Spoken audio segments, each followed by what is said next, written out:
Hello everyone, this is General Hand Grenade. Welcome to my war room in Prince George, British Columbia. Today's video is another in our series of Global War 1936 to 1945 expansion sets. This one is called Fall of the Reich. Now this is what happens if Berlin falls. Like and it's pretty tough to do that. I could see that it would be difficult for Berlin to fall in this game just because there doesn't seem to be enough time to do that. Like there's a time limit in the game where you go to July 1945 normally. Like you can have a slight variation in that if you play by those rules. But because America is so late entering the war, it seems that if Berlin is going to fall, it's going to be at the very end of the game. But you never know. Like you could play with different victory conditions where you're going to play on until somebody surrenders or something like that. Like if Japan and Italy are doing awesome, then why would you want to surrender, right? If you think that Japan can help you win the game as the Axis, then you might want to continue. And so this helps you to move your capital from Berlin to Buenos Aires, Argentina. So let's take a look at what you get in this set here. Let's just move this stuff over. Okay, we'll zoom in down there. And this is what you get in the set here. There's a sub down there. There's a couple of infantry units. There's this thing here. And we'll get into what all those things are. But I just wanted to show you them. You get a bunch of markers and this bell here. This bell is kind of cool. This is supposed to be an aircraft. A German aircraft, and what that does, it transports Hitler and his advisors to the next location, and we'll get into that too, because the Russians can intercept that as well. So let's just open this up and take a look at it. Okay. Well, here, let's put this over here where Argentina is, and I will open up the rules here. I've read through this a few times, but this is the first time going through it here. But before I take you over there, though. This is page 2 here. Here, let me zoom back out again. So there's page 2. It just gives you a bit of information, not too much. Page 3, it lets you know all the stuff that you're getting here. And then we start getting into it on the bottom of page 3. So, so the Fall of the Reich scheme can be implemented by Germany starting in July 1943 or later. The scheme takes 3 turns to complete and costs 5 IPP per turn. So it's going to cost a total of 15 IPP in order to be able to do this. And like a scheme is a set of new rules, right? So what you're doing basically is you're changing the rules to the game.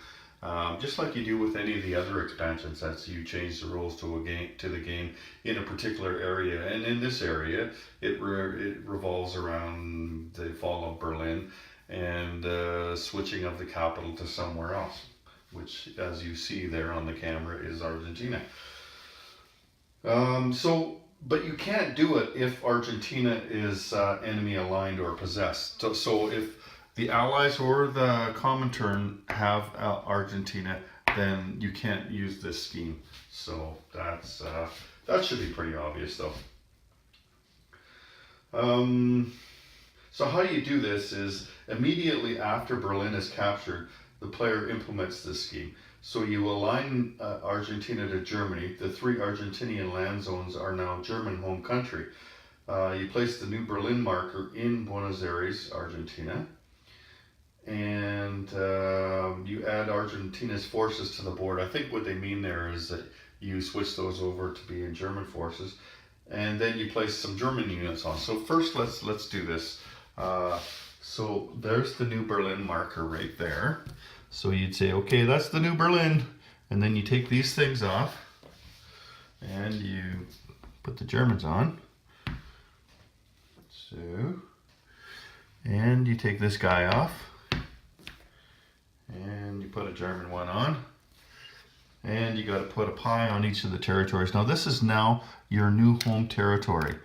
So all 3 of these territories comprise your home territory. And of course there's a couple of boats there as well, isn't there? So you replace them with the German boats. Okay, so there you've aligned them now. and you place the marker, and then you add German forces. So you get the this marker here. Now this marker represents Hitler's guard. So I think you do that and you put one of these guys on there. There you go. You get a major factory.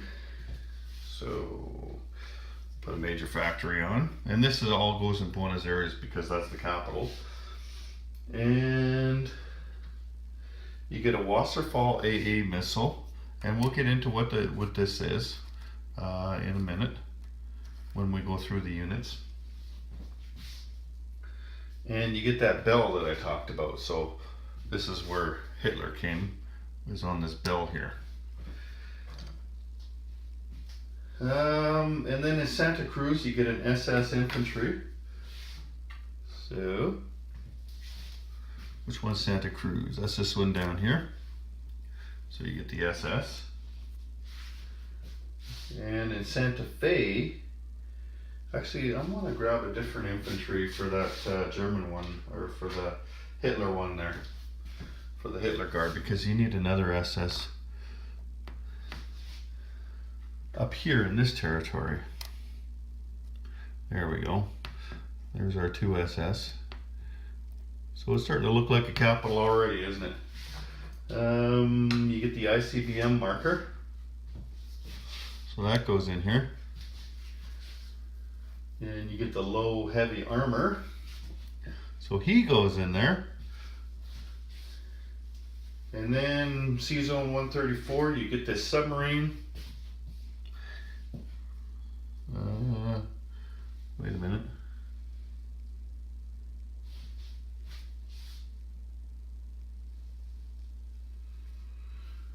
Hang on a second, I gotta check something out here. Okay, I just needed to check something there. I had a bunch of stuff on the board. What you're looking at, it's set up properly, but when I'm making these videos, I quite often have a bunch of stuff all over the board. So I had to move a bunch of things because the submarine that you saw in there, it's kind of weird. Like, I thought that the submarine would go here. I just assumed that it did, but it doesn't. The submarine actually goes into C-Zone 134 over here. On a convoy line. So unless that's a mistake, that's where you put your submarine when you implement this scheme. And then there's only a couple things left and you're using everything. So up in Germany there, like I assume that Germany has fallen, that's where you put these werewolf markers. And they put those there in there. What those are, they're partisans. They're really dedicated partisans, like their former SS or whatever. We'll get into that a little bit more. But like if you have the partisan expansion, then you can use those, right? And then the last thing was that secret airbase. So that's this thing here. And you can put that anywhere in Argentina. I think I would choose to put it in Buenos Aires because that's where the plane is, right? Okay, so let's go through what all these things are now. So Germany surrenders when Buenos Aires is captured. The Allies get one additional victory condition for capture of Buenos Aires. So if you do implement this scheme and then the Allies come down and they take out Buenos Aires, then they're going to get 1 point for that in a victory condition. So let's go through the unit types here. Okay, that sub that I showed you there, let's just take a look at it down here. There it is. So the sub is a type 21. It's an advanced submarine. It uses the Walter propulsion system. They could operate underwater. So previous submarines traveled on the surface until they were evading pursuers or making an attack. These new all underwater boats were fast and had many improved features to avoid detection and enhance survivability.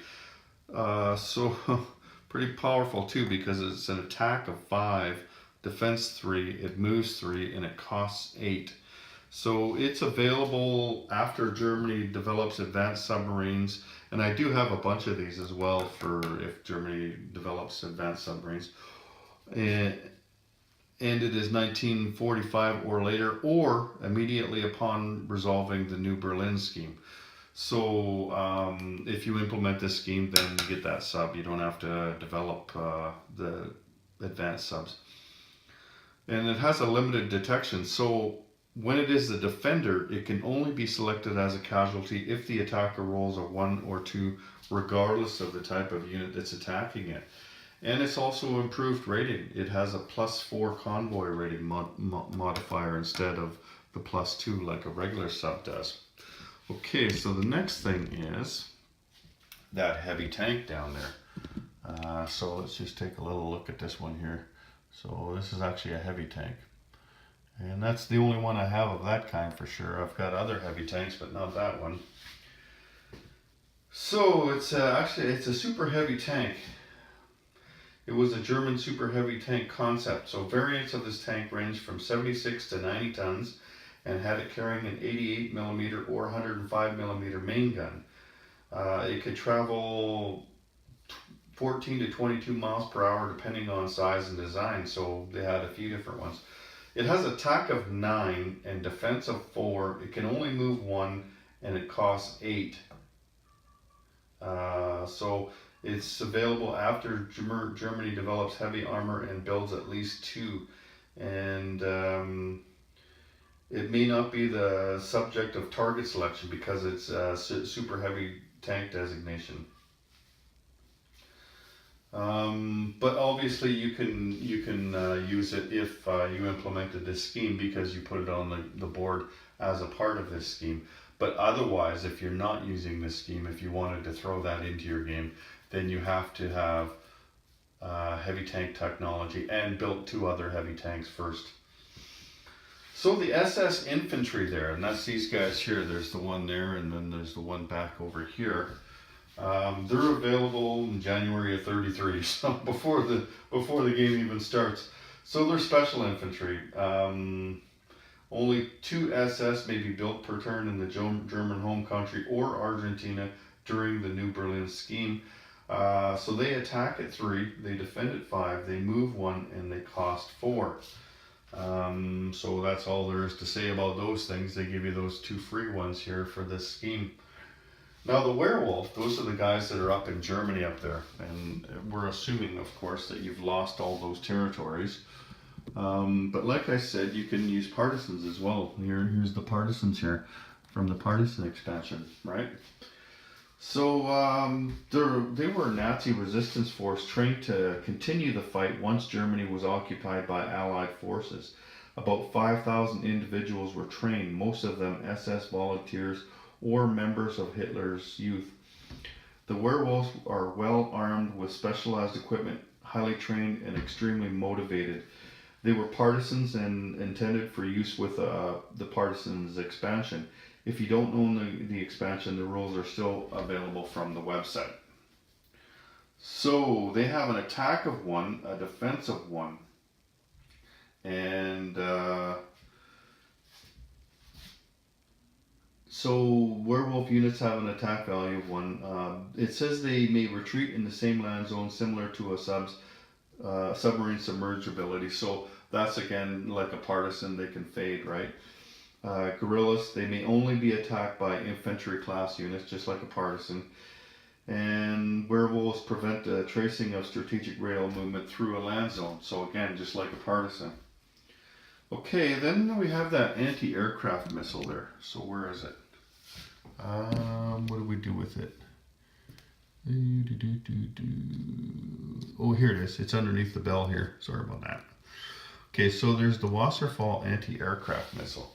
So what that does, it can only be produced at a factory location for 1 IPP and immediately placed beneath any anti-aircraft gun in a supply path of that factory.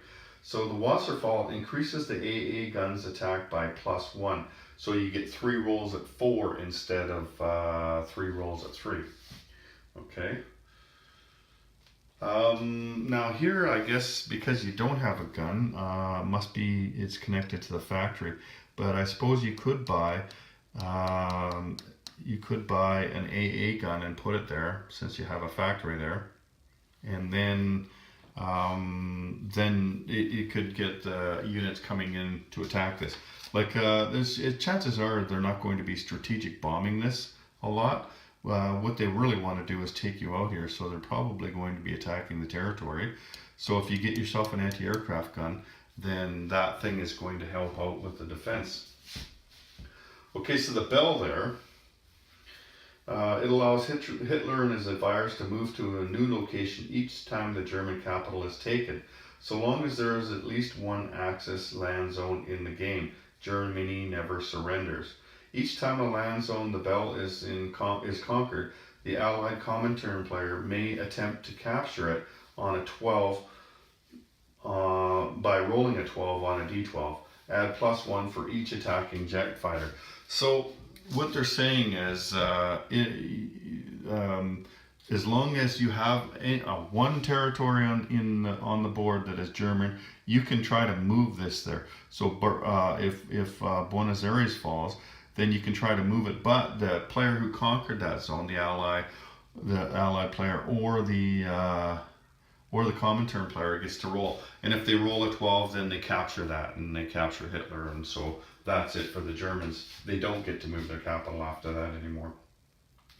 And so for that ICBM rocket, it's a long-range German ICBM. The A-10 can fire one missile per turn with a range of 6, and it does D6 strategic damage. So with this thing here, you can shoot at somebody's factory or naval base or air base 6 spaces away from there with that ICBM. And then that other marker there, that's this thing here. I don't know if you actually need to put a unit on it, but anyway, let's just find out what that guy is there. So that is the elite German unit was Hitler's personal guard. In our hypothetical scenario here, they have escorted the Fuhrer to Argentina, and he must remain in Buenos Aires until destroyed. So he attacks at 2, he defends at 5, so he's really good at defense there. It doesn't move and it doesn't cost anything. And the last thing is the air base there. That's that little green air base. It's a secret air base. It cannot be the target of strategic bombing. Each major power may build one secret air base each game. Building costs and time are the same as for a regular air base. So you're going to get that one for free, but if you wanted to throw those into your regular game, they're telling you what they are. Okay, so last page. Now, if you're playing with the Ordnance 1 or Ordnance 2 as well, then the use of the HS-117 and the A-10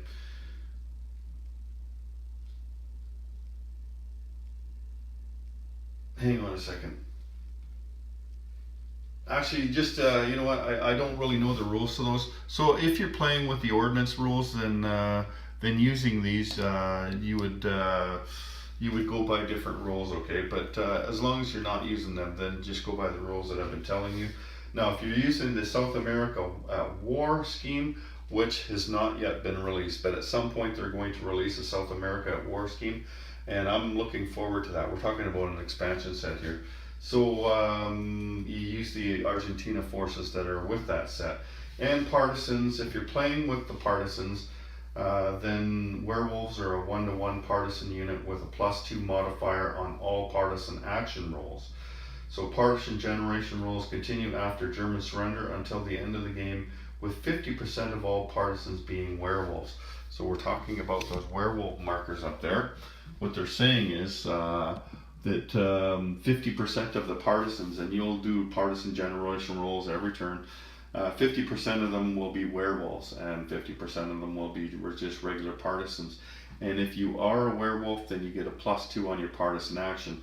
And there are 6 different actions, and I'm not going to go through those. If you would like to know about those, then just go to my video on partisans.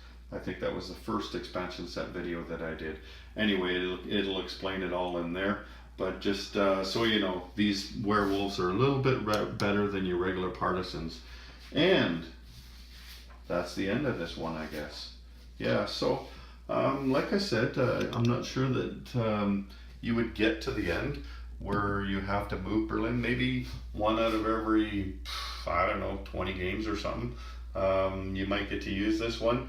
I would say go for it though if you can. Like even if I was the allied player or the Comintern player, I'd say sure, you know what? Let's make this game more interesting. Go ahead, move Hitler down to Argentina. Let's see what happens, right? So anyway, that's the fall of the Reich. Take care, everyone. General Hand Grenade out.